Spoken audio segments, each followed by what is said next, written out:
시편 133편 1절에서 3절까지의 말씀을 한 목소리로 읽어보겠습니다. 형제가 연합하여 동거함이 어찌 그리 선하고 아름다운 것. 머리에 있는 보배로운 기름이 수염 곧 아론의 수염에 흘려서 그 옷깃까지 내림 같고 홀몬에 있으리 시온의 산들에 내림 같도다. 거기서 여호와께서 복을 명하셨나니 곧 영생이루라. 아주 유명한 시편의 말씀입니다. 형제가 연합하여라는 제목으로 이 말씀을 나누도록 하겠습니다. 다윗의 시, 곧 성전에 올라가는 시편이라고 되어져 있습니다. 이 시편은요, 함께 예배하러 가고 주님의 얼굴을 구하러 가고 하는 그런 현장에서 부르는 노래입니다. 주제는 133편 1절의 말씀에 형제가 연합하여 동거함이 어찌 그리 선하고 아름다운고, 형제가 연합하여 동거함에 대한 이야기입니다. 성전에 올라가서 하나님의 얼굴을 구하고 또 하나님의 임재를 구하고 하나님의 말씀을 듣고자 그곳에 함께 머물러 있는 그 시간이 얼마나 귀하고 아름다운가라고 노래하는 것입니다. 내년이 이제 2022년 범띠해입니다. 10대 트렌드, 또 요 시기면 항상 한국의 내년의 트렌드를 짐작하는 책들이 유행처럼 출판되곤 하는데, 그 중에 가장 유명한 김난도 교수의 또 이게 트렌드가 또 소개가 되어졌어요. 그 소개를 보면은 제일 첫 번째가 범띠해 타이거와 캣이라고 되어 있는데, 트랜지션 인투 나노 소사이어티라고 얘기를 합니다. 아주 파편화되어진 개인의 분열, 정말 작고 작은 그 사회로, 파편화된 사회로 점점 진입할 거라는 거예요. 이게 가속화가 되어질 거라는 거예요. 규칙적인 자기 관리도 하고 또 투잡을 더 많이 하기도 하고 또 건강을 챙기기도 하고 하지만, 가장 첫 번째 트렌드의 어떤 속성 중에 하나가 점점 파편화되어진 개인적인 그런 분열들이 나타날 거란 거예요. 근데 성경은 함께 모여서 하나님의 얼굴을 구하는 이거 자체가 가장 아름답고 가장 선한 것이다 라고 얘기를 합니다. 그 시대가 점점 어떻게 보면 종말론적으로 우리가 보게 되어질 때가 참 많이 있어요. 마지막 때가 되어지면은 전염병이 창궐할 거다라고 얘기를 했어요. 마태복음 24장의 말씀에 보면. 그리고 점점 공동체보다는 개인에 대한 생각이 가속화가 되어질 것이다. 요새 이게 문화 중에 할로윈 문화라고 이제 한국에까지 상륙을 했는데, 하루일지라도 이게 이 하나님의 거룩한 문화를 따라가야 될 그런 문화 조류가 자꾸 이상한 문화들이 나오는 것 같아서. 근데 사실은 그 뒤에 보면은 하나님과는 반대되어진 흐름들이 계속해서 빛과 어둠의 어떤 이 싸움처럼 보여진 것 같아요. 성경은 계속해서 거룩함을 추구해라라고 말하고, 성경은 계속해서 하나님 안에서 공동체와 가정 공동체와 교회 공동체에 대한 얘기를 하는데, 세상 계속해서 나누어지고 분열되어지고 그렇게 반대편으로 가는 것들이 명확하게 양극단화되어지는 그런 시대처럼 보일 때가 있습니다. 이럴 때일수록 우리는 형제의 동거에 대해서 함께함이 얼마나 선하고 아름다운가라는 이 시편의 말씀을 되새겨 봐야 될 때인 줄로 믿습니다. 여러분, 형제의 동거함이 어디에서 나타납니까? 먼저는 가족 안에서 일어납니다. 그리고 우리가 함께 거하는 교회 공동체가 또한 형제의 동거함입니다. 위드 코로나 시대라고 해서 이제는 가족 각오해야 된다 그러는데, 위드 형제들, with 하나님, with God, with brother. 어떻게 보면 우리는 이렇게 각오를 해야 될 줄로 믿습니다. 삶의 어떤 이 시즌, 한 2년 정도는 코로나 시즌이었지만, 이제는 그것과 더불어서 공동체를 이제는 오픈하고 함께 모이고 하는 시즌이라고 얘기를 하는데요. 우리는 영적인 눈으로 좀 볼 필요가 있다고 생각합니다. 그래서 그런 부분에 하나님과 함께 또 공동체와 함께 또 정말 주의 말씀 앞에 리셋되어지는 그러한 신앙의 스타일들이 다시 한번 회복되어졌으면 좋겠습니다. 함께 거하는 영성, 참으로 이 시즌에는 어렵습니다. 과거 100여 년 전에 우리 한반도 시즌에는 이게 농경 문화인지라 또 전통 자체도 굉장히 함께 거하고, 모르는 사람이 지나가도 물 한 잔 줄 수 있고, 모르는 과객이 지나가다 배고파도 밥을 줄 수 있는 그런 사회였어요. 내 것만 위하지 않고 둘의 품앗이, 이런 것을, 그런 문화를 통해서 서로가 서로를 돌보는 그런 함께 거하는 그런 삶의 스타일이 있습니다. 요새는 이런 것들이 다 사라지는 것 같아요. 자, 신앙 안에서는 바로 그걸 더 강조를 하고 있어요. 함께 거하는, 하나님 안에서 함께 거하는 신앙의 삶의 스타일을 가지라라고 말합니다. 예수님께서 제자를 부르실 때 여러 가지 일을 위해서, 소명을 위해서 부르셨지만 그 첫 번째 이유는 뭐냐? 그리스도와 함께 하기 위해서라고 표현합니다. 내가 나와 함께 있게 하기 위해서 제자들을 불렀다는 거예요. 여러분, 영성의 첫 번째는 함께 거하는 것이에요. 함께 어떻게 거하느냐라는 것입니다. 우리가 다 고슴도치 같은 사람들인지라 함께 거하기가 참 어려워요. 그런데 이 함께 거하는 것 자체가 하나님의 특별한 은혜라는 거예요. 그래서 모이기를 피하는 어떤 사람과 같이 하지 말라. 여러분, 1세기가 어렵겠습니까? 지금이 어렵겠습니까? 그때 당시에도 모이지 말라라는 많은 이유들이 있었는데, 그들 중에서 분명히 서신서를 통해서 우리에게 얘기합니다.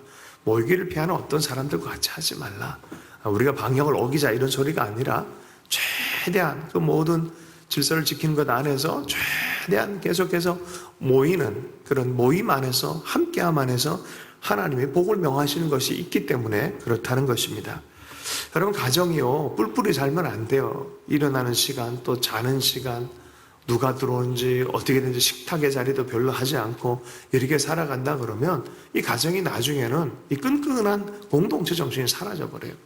가정 공동체도 함께 같이 밥을 먹고 함께 기도하고 하는 시간을 꼭 확보해야 됩니다. 제가 신방을 하다가 오늘 한 형제, 우리 이니 신이 집이 저녁에 항상 잠들 때 가족 전체가 한마디씩 서로가 서로를 위해서 기도하는 그런 축복 기도를 하는데, 그 마음이 참 좋더라고요.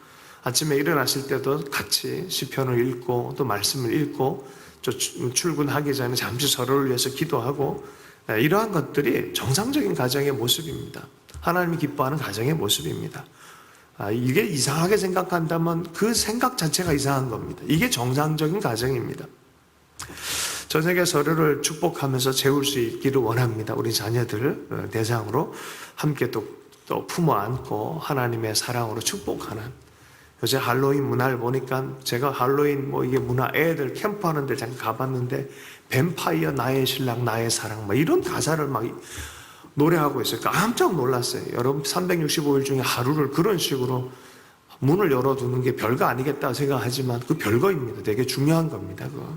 그래서 우리가 아침마다 저녁마다 하나님의 마음, 하나님의 문화에 이렇게 있어야 나중에 이게 강건한 심령들이 되기 시작합니다.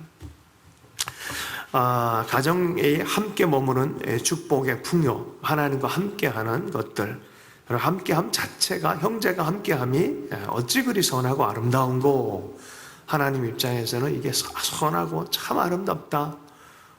아빠 입장에서 자녀들이, 형제들이 다 식탁의 자리에 서로를 축복하고 즐거이 있는 모습 보면 흐뭇한 마음이 있는 것처럼 하나님의 자녀들이 함께 모여서 말씀 예배하고 교제하고 주의 사랑 안에서 누리는 것을 보면 이게 너무 기쁜 거죠. 선하고 아름답다라고 말합니다.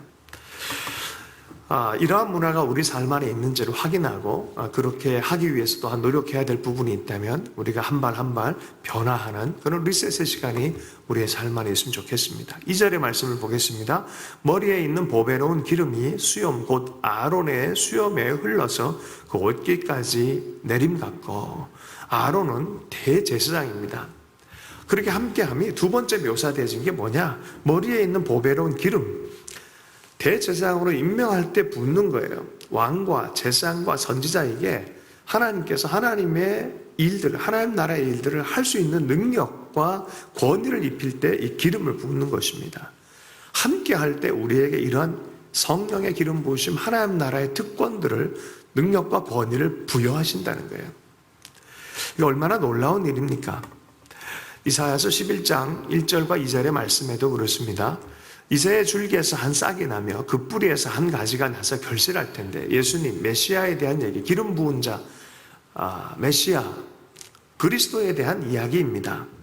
그 특징이 뭐냐? 2절 말씀입니다. 여호와의 신, 곧 지혜와 총명의 신이요 모략과 재능의 신이요 지식과 여호와를 경외하는 신이 그 위에 강림하시리니, 성령 하나님께서 그러한 기름 부으심으로 함께 하신다는 거예요. 여러분, 사도행전에도 마찬가지예요. 나사렛 예수께 성령과 물붓듯 하나님 아버지가 하셨기 때문에 착한 일을 행하셨다. 마귀에게 눌린 자를 해방하시고 병든 자를 낫게 하는 역사가 있었다는 거예요. 여러분, 함께 할 때 하나님 안에서 하나님이 예배하게 해서 함께 모일 때 하나님이 이러한 기름 부음의 축복을 주시겠다고 말씀합니다. 이 대제사장의 축복이 여러분 이제는 우리 모두 함께 모이는 교회 안에 있다라고 말합니다. 오늘이 종교개혁 주일이기도 하고 종교개혁일입니다. 1517년 10월 31일 마틴 루터의 종교개혁이라 일컫는 개혁적인 일들, 95개조의 방방문을 박을 때 바로 이 얘기를 한 거예요. 예수 그리스도를 믿는 모든 사람에게는 한 사람 한 사람이 다 제사장들이다. 왕 같은 제사장이 되었다라는 거예요. 거기에 어디 뭐 다른 게 필요한 것이 아니다라고 말합니다. 여러분, 어떻게 생각하십니까? 함께 모여서 예배하는 공동체 자체가 이미 대제사장, 왕 같은 제사장의 기름 부음이 임해 있다는 거예요. 거기 뭐 딴 사람이 중간에 누가 껴가지고 교황이나 다른 어떤 체제가 껴가지고 그렇게 하는 게 아니라는 거예요. 모든 사람들이 예수를 고백하고 예수 안에 있으면 그 공동체 자체에 이러한 기름 부음이 있고 한 사람 한 사람이 왕 같은 제사장으로 부름받았다라고 말하는 게 바로 바울의 의견이고 베드로의 의견이고 이 루터가 새롭게 다시 한번 말씀 안에서 묵상하다가 이게 성경이다라고 얘기한 거예요. 여러분, 함께 모이는 공동체 안에 우리 한 사람 한 사람이 왕 같은 제사장으로 부름받았음을 잊지 않기를 원합니다. 그래서 CCM 가사 중에 우리 모일 때 주님의 성령 임하리, 우리 모일 때 주님 축복하시리. 예, 그게 정말 맞는 얘기예요. 우리가 주님을 기뻐하고 또 하나님의 말씀을 듣기 위해서 함께 모여서 예수 안에서 즐거워하고 함께 모여서 찬송하고 말씀 듣고 할 때 우리 모일 때 주님, 주 성령이 임하고 우리 모일 때 주님이 축복하시겠다는 거예요. 이 아론의 기름 부으심, 하나님 우리가 필요합니다라는 그러한 고백하기를 원하는 자들은 함께 모여서 예배하고 또 하나님을 기뻐하는 자들인 줄로 믿습니다. 교회가 예수를 믿고 구원받을 뿐만이 아니라 교회가 예수 믿고 의의 자리에 예수님 때문에 의의 자리에 앉을 뿐만이 아니라 왕과 제사장이다라는 것을 잊지 않았으면 좋겠습니다. 교회가 축복의 대상이면서 또한 축복을 흘려보낸 통로입니다. 그런 의미에서 이 기름 부으심 자체가 모임 공동체 안에 가득 채워지는 거예요. 대제사장의 기름 부음이 채워지는 거예요. 사실 우리에게는 대제사장이 유일하게 한 명 있습니다. 누구이십니까? 예수 그리스도. 그분께 연결되어진 교회, 우리는 몸이에요. 그분의 몸이에요. 그래서 그 머리 예수 그리스도로부터 기름 부음이 임해서 그 기름 부음이 우리 공동체 한 사람한테 그 공동체에 붙어있는 모든 사람들 가운데 동일한 기름 부음이 흘러가기를 원하는 것입니다. 그래서 그 수염이 머리부터 시작해서 수염이 그 옷깃까지 발끝까지 다 흘러 적시는 거예요. 예수께 붙어있는 사람들은 이러한 동일한 기름 부음을 주님께서 너무나 주시길 원하신다는 거예요. 어디서 나타난다고요? 형제가 연합하여 동거할 때, 함께 마음을 같이 하고 함께 사랑하고 가정이, 교회가 함께 연합하여 동거할 때 이런 기름 부음을 하나님 주시겠다는 거예요. 저는 그런 생각이 듭니다. 남과 북의 교회가 어느 날에는 만날 것이다. 올해가 되든 10년이 지나든 100년이 지나든 성경의 예언은 400년, 600년의 혹은 1000년의 이상의 예언의 어떤 시간들을 갖고 있어요. 이 나라가 남과 북이 연합해서 주님 안에 서는 그날 또 다른 하나님의 강력한 기름 부음을 하나님 주실 것이다 라는 기대를 갖고 있습니다. 우리 교회는 그것이 언제가 될지 모르지만 그것이 될 때까지 그 연합을 위해서, 형제 간의 연합을 위해서 화해와 형제 간의 사랑을 위해서 기도하도록 부름받은 교회인 줄로 믿습니다. 그것을 믿고 지금까지 또 달려온 교회라고 생각합니다. 3절의 말씀을 한번 읽어보겠습니다. 헐몬에 있으리 시온의 산들에 내림 같도다. 거기서 여호와께서 복을 명하셨으니 곧 영생 이루라. 그 모습을 또 다른 차원에서 비유한 게 그 제사장의 기름 부음이 흘러넘치는 것을 헐몬산에 비유해서 얘기를 합니다. 헐몬산은 우리 식으로 하면 백두산이에요. 가장 높은 산이에요. 거기로부터 거기 중동 땅은 비가 그렇게 많지가 않은데 이 헐몬은 항상 이슬이 내려요. 근데 이슬이 쫙 내리다 보면 가장 높은 산에서 이슬이 내리다 보면 이것이 항상 수분이 그 땅에 알게 모르게 스며들고 또 밑에 지층을 따라서 강이 형성이 되어지고 이것이 흘러내려서 갈릴리로 흘러가고 이것이 흘러내려서 이스라엘 전체에 농작물이 아름답게 자라날 수 있도록 하는 가장 이 기준이 되어지는 그런 산이 헐몬산이에요. 그래서 헐몬의 이슬이 시온의 산들의 내림갓도다라고 말하는 거예요.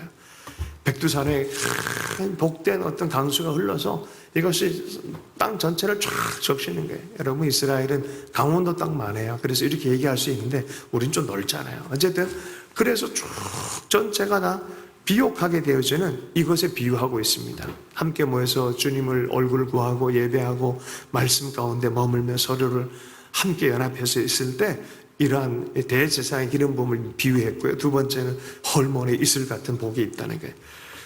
그러한 공동체 안에는 거기서 여호와께서 복을 명하셨으니 곧 영생이다라고 말하는 거예요. 바로 그런 공동체 하나님께서 축복한다는 거예요. 그 영생의 복이 이 축복 그 자체가 영생의 복이라는 거예요.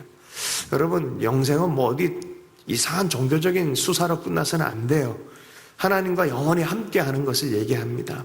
하나님의 생명과 능력과 기름 부음이 연결되어진 상태에서 영원히 함께하는 삶, 이게 영생이에요. 그 자체가 그렇지 않겠습니까? 함께 모여서 하나님 안에서 그 관계 안에서 서로가 머무는 법 알고 사랑하는 법 알고 섬기는 법 알고 하나님의 말씀을 듣고 말씀대로 살아가고 바로 그 자체가 하나님을 안다는 뜻 아니냐.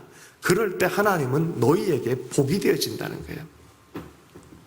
호세아서 14장 4절 5절의 말씀에 내가 이스라엘의 이슬이다 라고 말합니다. 회개하고 사랑을 회복하게 되어진 이스라엘 가운데 하나님의 진노가 저에게서 떠났다라고 말하면서 내가 이스라엘의 이슬과 같으리니 저가 백합화같이 피겠고 레바논 백항목같이 뿌리가 박힐 것이다 라고 말합니다. 하나님이 이스라엘에게 이슬이 됐다라 얘기를 하는 거예요. 헐몬에 내린 이슬, 새벽 이슬 같은 주의 청년이라는 표현을 쓰잖아요. 하나님이 주신 축복의 의미로 이슬이 있고 그 축복 자체가 또한 하나님으로 표현한 것이 호세아서입니다. 여러분, 그러니 얼마나 하나님 보시기에 좋은 거예요. 형제가 서로 축복하고 서로 함께 거하고 이런 모습 보면 야, 이건 진짜 하나님을 아는 공동체구나. 예수 그리스도를 아는 공동체구나. 주님의 마음을 아는 공동체구나. 용서하고 화해하는 법을 알고 서로 힘들어도 서로의 짐을 져주는 법 알고 서로의 십자가를 져주고 또 서로가 격려하고 사랑하고 하는 이 모든 관계 안에 이미 하나님의 마음, 삼위일체 하나님의 마음 안에 들어간 그 존재로 살아갈 수 있는 그 개인과 공동체, 특별히 공동체의 영성을 살아가는 것. 여러분, 이게 기독교 영성입니다. 그리스도와 함께하고 그를 닮아가는, 그리스도와 끊임없이 하나가 되어지고 끊임없이 만나기를 원하고 끊임없이 닮아가는 바로 이 공동체가 기독교 영성입니다. 바로 그런 공동체에게는 하나님이 이슬이 되어 주셔서 하나님이 복을 주시는 그런 공동체라는 거예요.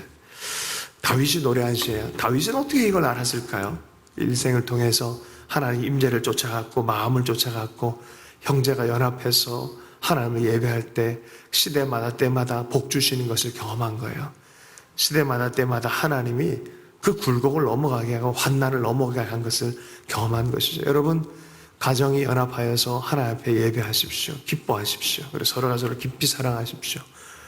우리 교회 공동체가 그러한 모습을 보인다면 하나님이요, 하나님 자신이 복이 되시고 우리에게 놀라운 회복과 복을 주실 줄로 믿습니다. 주신 말씀 붙들고 잠시 기도하도록 하겠습니다.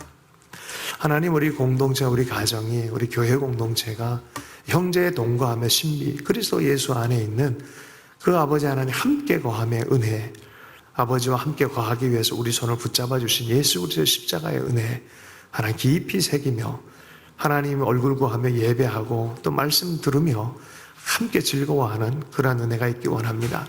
유대인들이 절기마다 토라의 말씀을 두고 기뻐하며 함께 춤추고 아버지 축제처럼 살아간 것처럼 하나님 그러한 의미가 무엇인지 그리스도 안에서 깨닫는 우리 한 사람 한 사람 되게 해주셔서 우리 가정이 그러한 공동체 가정이 되길 원하고 우리 교회가 그러한 공동체 회복되어지고 아무리 주님께 축복을 주시는 그런 공동체 되어지기 원합니다.